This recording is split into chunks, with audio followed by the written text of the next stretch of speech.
Fala, rapaziada, sejam muito bem-vindos à nossa quarta aula do nosso curso acerca da redação do Enem.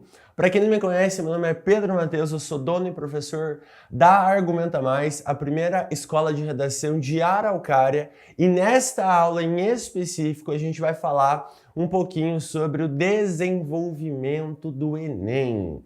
Para acompanhar esta aula, é de fundamental importância que vocês tenham assistido a aula anterior, que era sobre a introdução do Enem.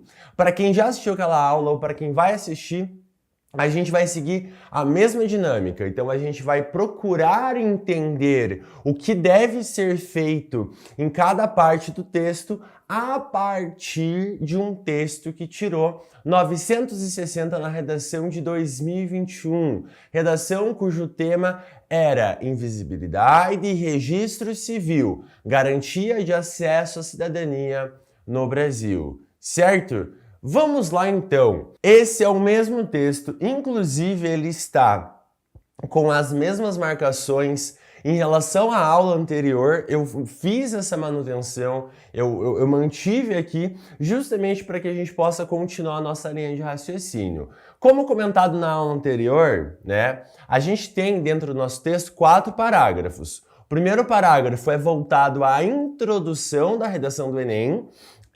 O segundo e terceiro parágrafos são voltados para o desenvolvimento do texto, que é justamente o tema desta aula em específico, e o quarto parágrafo é a conclusão, que é o tema da nossa próxima aula, que vai ser lançada na semana que vem, certo? Olha só, basicamente quando a gente fala em desenvolvimento, vocês não podem esquecer que a meta máxima do desenvolvimento é o quê? É justamente a argumentação. Então, o foco total nesses 2 parágrafos será na argumentação. Isso não quer dizer que não exista outras coisas. A gente vai falar justamente disso daqui a pouco, tá? Existem outras coisinhas dentro desses parágrafos que são importantíssimas para o desenvolvimento pleno da nossa redação, para a construção decente da nossa redação, certo? Para exemplificar isso, como que nós vamos trabalhar, tá? A gente vai ler o desenvolvimento 1 dessa aluna, tá? A gente vai procurar entender o que ela faz aqui e a gente vai tentar tirar uma estrutura de dentro desse parágrafo, tá? A minha ideia máxima, né, lendo esse parágrafo, não é focar na parte gramatical, tá? Não vai ser esse o nosso debate, tanto é que existem erros gramaticais sim aqui, tudo bem? Mas sim, o nosso foco máximo vai ser focar na estrutura do texto, justamente porque foi um texto que tirou 960, certo? Então é um texto que ele tem uma construção argumentativa muito boa. Ele traz para nós uma argumentação que faz muito sentido para a temática do ano em específico, certo? Vamos lá então. Primeiramente, cabe destacar que a população afetada pela desigualdade racial sofrem diretamente com a falta do documento do cidadão. Nesse viés, é pertinente trazer a Lei Áurea, a qual assegurava o direito à liberdade dos escravos. Entretanto, nenhum incentivo público foi proposto após a abolição da escravidão, o que prejudicou a introdução dos ex-escravos na sociedade. Dessa forma, é explícito que o processo histórico brasileiro dificulta a garantia de acesso à cidadania de pessoas negras. Isso porque o Estado desvaloriza a identidade dessas pessoas, ignorando os obstáculos presentes na sociedade, o que afeta a busca e a emissão de certidões de nascimento. Ou seja, a ausência de inclusão popular vista na Lei Áurea se perpetua na contemporaneidade ao tornar invisível muitos cidadãos negros. Beleza. Se a gente reparar, a ideia geral aqui qual que é? A gente tem a Lei Áurea, certo? A gente tem a Lei Áurea sendo assinada pela princesa Isabel. Essa Lei Áurea, ela libertava os escravos da condição de escravos. No entanto, não foi nada feito a respeito desses ex-escravos. E esse estigma, essa condição de exclusão que esses ex-escravos sofreram ao final do século XIX, isso se perpetua até hoje, porque o Estado até hoje não faz nada a respeito. É essa a ideia que essa aluna está querendo passar. Mas a pergunta que fica é: como ela faz isso? Então vamos por partes, tá? Leiam comigo o primeiro período dela. Primeiramente, vamos até selecionar uma cor aqui, azulzona. Primeiramente, cabe destacar que a população afetada pela desigualdade racial sofre diretamente com a falta do documento do cidadão.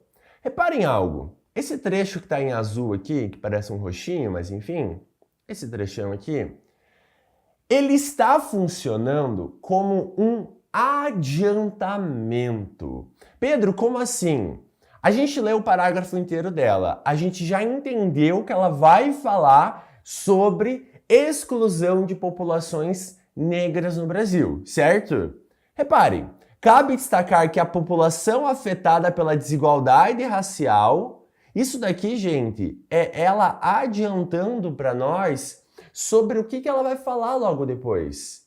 Justamente porque ela fala a população afetada pela desigualdade racial, ou seja, a população negra, sofre diretamente com a falta do documento do cidadão. E é isso que ela vai desenvolver. Como a população negra sofre com a falta do documento. Esse documento é uma espécie de retomada do próprio problema do tema, do próprio levantamento do tema.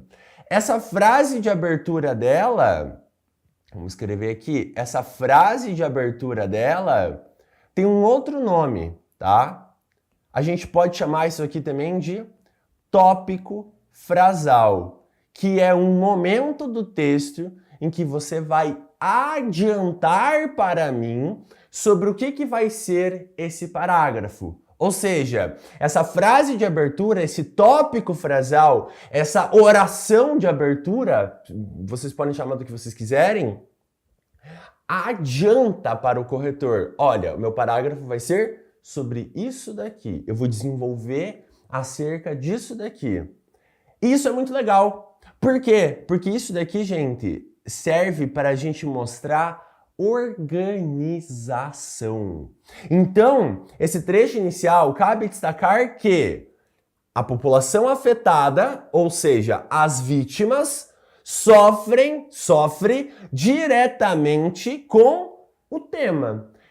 Pensando estruturalmente, aqui eu vou dar um passo além, não estava no meu script falar disso, mas dando um passo além, reparem, eu posso só substituir essa partezinha aqui por outras coisas. Eu poderia colocar a causa do problema, eu poderia colocar outras vítimas aqui, eu poderia até mesmo substituir pelas consequências, pela consequência que eu vou construir. Exemplo, primeiramente, cabe destacar que a falha estatal no investimento à educação afeta diretamente as populações periféricas. Eu poderia fazer essa troca, só trocando a partezinha entre colchetes. Porque é isso que normalmente os alunos fazem para construírem e para variarem nos seus tópicos frasais. Eles pegam a ideia central de todos os tópicos frasais que já leram e eles só vão substituindo conforme o tema. Vamos fazer um para o tema de 2019, que era sobre o cinema? Olha só que legal. Primeiramente, cabe destacar como a localização dos cinemas afeta diretamente o acesso das populações periféricas a esse meio de cultura. Pronto. Eu tenho o quê? Eu tenho um novo tópico frasal falando, ó, a causa do afastamento de populações periféricas dos cinemas é por causa da localização desses cinemas. Então, gente, para vocês que estão assistindo aqui, vocês que estão vendo aqui essa nossa aula, Guardem no coração de vocês que tópico frasal não é momento para inovar demais, para inventar muita moda. É um momento para você ver a estrutura de um tópico frasal que faça sentido para você e que você use ele ao longo de suas produções. Então que você vá treinando, às vezes, 3, 4, 5 variações do mesmo tópico frasal. Por quê? Porque não é uma parte para inventar muita moda, porque vai depender daquilo que você planejou anteriormente do seu texto. Tudo bem? Vamos ver o que ela faz depois? Olha só. Nesse viés, é pertinente trazer a Lei Áurea.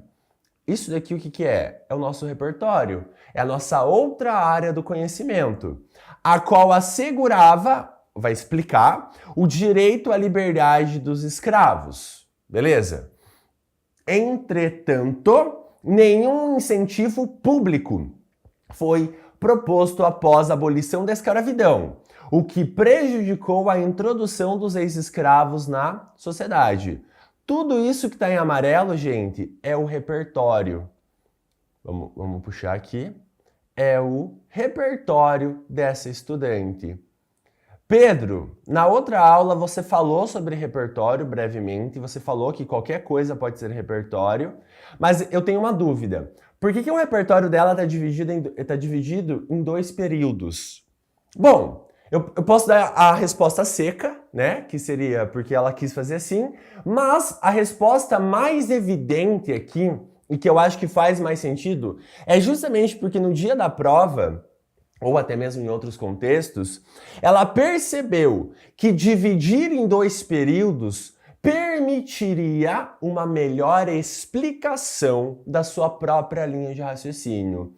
E eu quero trazer essa linha de raciocínio para vocês para destacar algo. O repertório de vocês não precisa ser algo que você vai jogar dentro do teu texto e você quer se livrar o mais rápido possível dele. Não. O repertório de vocês, ele precisa ser minimamente explicado. E quando eu falo minimamente, não é no sentido de quanto menos melhor. É no sentido de o quanto você precisa para tornar o seu repertório algo que faça sentido com a sua argumentação, com a sua abertura do texto, pensando no repertório de introdução, né? Então, assim, guardem algo. Vocês vão escolher o repertório de vocês bonitinho, né? Vocês vão ter que fazer essa escolha, mas vocês precisam explicar ele minimamente. Então não se sintam acanhados de, nossa, eu tô gastando aqui, que nem no caso dela. Ela gastou basicamente 2 linhas e uns 30% de outra linha para poder fazer a explicação do próprio repertório. E isso vai ser usado na argumentação. Então tá tudo certo, tá tudo bem. O importante é, acima de qualquer coisa, vocês terem um repertório que ele está sendo construído dentro do texto. Não deixem, sob minha responsabilidade, sob a responsabilidade do corretor, interpretar o seu repertório. É fundamental que ele diga, né, o que ele tem que dizer por si só, que o corretor não tenha que ficar, nossa, mas o que essa pessoa quis dizer? Não pode acontecer isso, porque se acontecer isso, é o repertório mal construído, é o repertório que não ficou muito bacana. Até o momento, reparem, a gente tem tópico frasal, a gente tem repertório, certo? Onde que está a argumentação dela? Vem agora. Dessa forma, então, levando em consideração, tendo em vista essa questão da Lei Áurea, de como a população negra e a população ex-escrava foi deixada de lado, levando isso em consideração, é explícito que o processo histórico brasileiro dificulta a garantia de acesso à cidadania de pessoas negras. Ok? Isso, pois, o Estado desvaloriza a identidade dessas pessoas, ignorando os obstáculos presentes na sociedade, o que afeta a busca e a emissão de certidões de nascimento, né? Ou seja, a ausência de inclusão popular vista na Lei Áurea se perpetua na contemporaneidade ao tornar invisível muitos cidadãos negros. Eu já vou falar dessa última parte. Volta na parte em azul clarinho aqui. Todo esse trecho, eu vou fazer uma análise geral agora, eu já vou para a específica.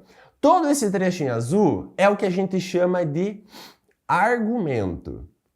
Todo esse trecho em azul, aqui a gente pode dizer que é o motivo pelo qual essa aluna acredita e essa aluna tenta me convencer de que existe uma falta de acesso à certidão de nascimento. Ela pega a ideia a ideia da abolição da escravidão, que é o repertório dela, né, para exemplificar e para contextualizar, destacando, olha, aquilo que aconteceu naquela época, no final do século XIX, ainda acontece hoje. Ainda hoje nós temos uma vítima em específico, que é a população negra. Essa população negra, por um descaso estatal, não consegue ter esse acesso. Essa é a ideia que está sendo defendida aqui, certo? Pensando de modo geral. Agora vem o ponto que eu acho que é o ponto fundamental dessa aula. Como ela faz isso? Esse é o ponto. Se vocês puderem ignorar tudo que eu falei anteriormente e tudo que eu vou falar depois e focar só no que eu vou falar agora, eu ganhei já meu serviço está feito. Vamos colocar assim. Acompanha comigo, tá? Porque vocês vão perceber como o argumento dela é bem fechado. E isso é argumentar bem pro Enem. Dessa forma, é explícito que o processo histórico brasileiro dificulta a garantia de acesso à cidadania de pessoas negras. O que ela está defendendo? Tá? Vamos fazer aqui embaixo mesmo. Repara, ela está defendendo o seguinte: o processo histórico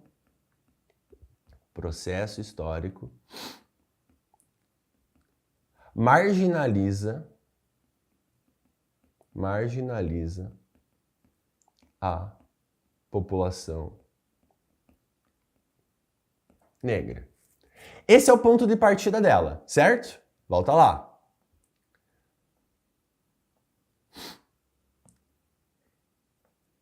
Isso porque o Estado desvaloriza a identidade dessas pessoas. Por quê?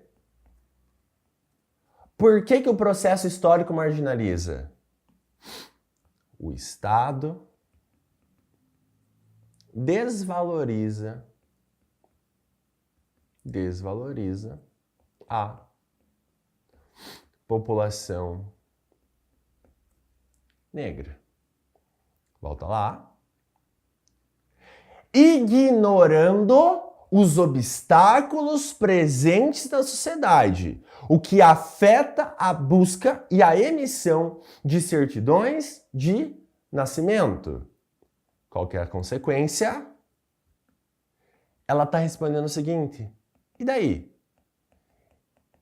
E daí que esse processo histórico acontece? E daí que o Estado desvaloriza? Há maiores dificuldades na emissão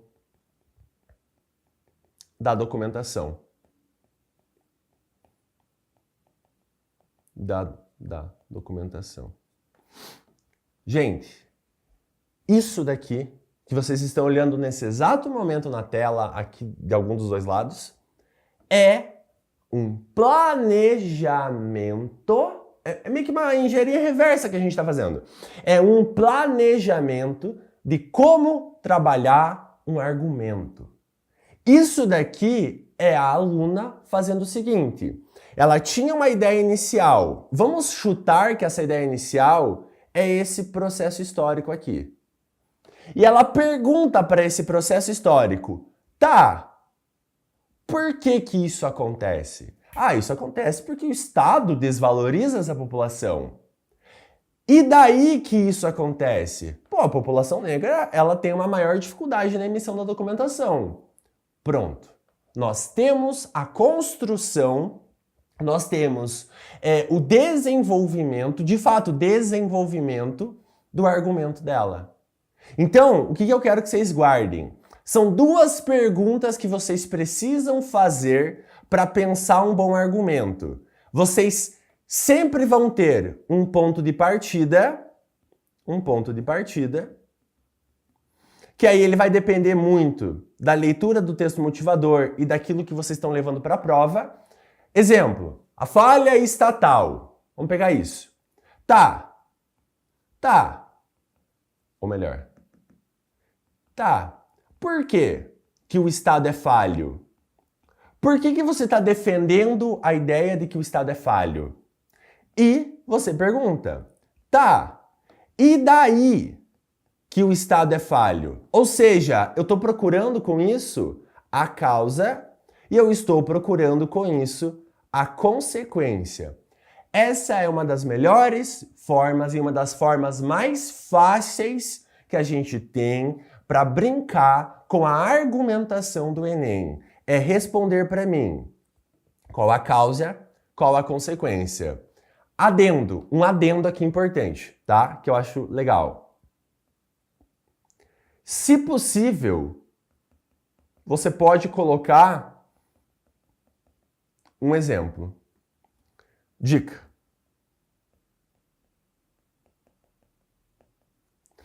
Um exemplo concreto.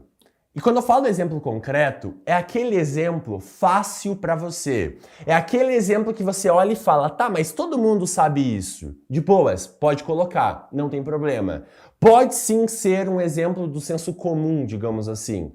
Não tem problema. O ponto é, uma argumentação bem feita, ela mora aqui. Ela está nessa ideia de ponto de partida, tá? Por quê? Tá, e daí? E uma exemplificação em alguma dessas partes, tudo bem?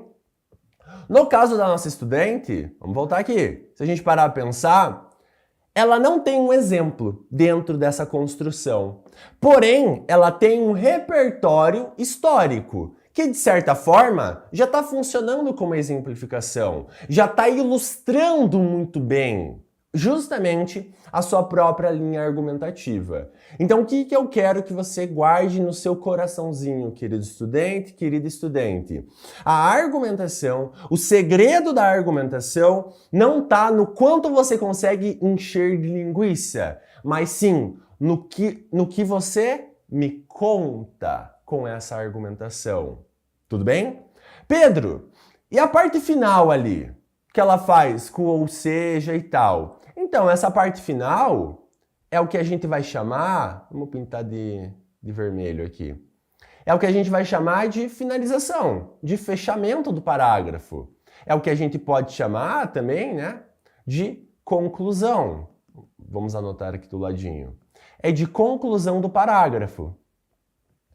E no caso dela, ela fez uma conclusão por retomada.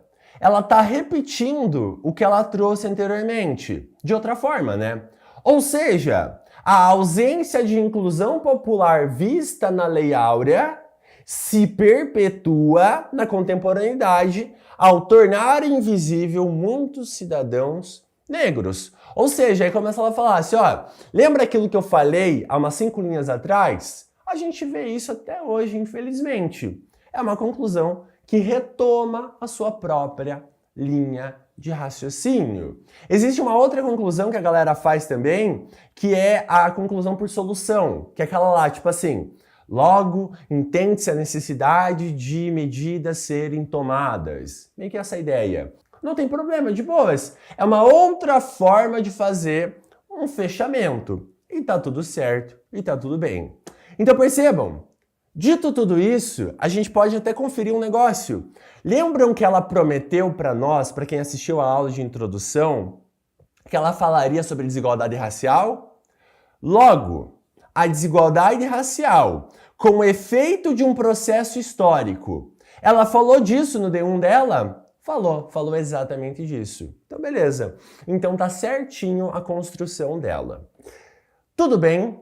de boas em relação a isso? Ficou claro para você como funciona esse processo, como funciona essa estrutura dentro de um desenvolvimento? Repare, a gente tem então tópico frasal, o repertório, o argumento, né? E esse argumento tendo essa profundidade de ponto de partida, tá? Por quê? Tá e daí e uma exemplificação e um fechamento. Nesse caso, esse fechamento dela foi um fechamento por retomada, mas ele poderia ser um outro tipo de fechamento. E tá tudo certo, não tem problema. A ideia do D1 é essa, a ideia do D2 é essa também.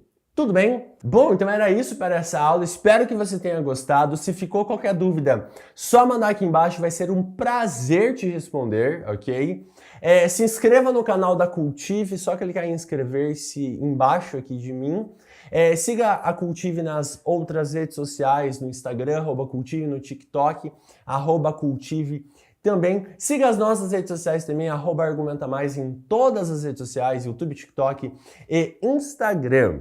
Foi um prazer, espero que você tenha gostado. Eu vejo você no nosso próximo vídeo. Bons estudos e até mais!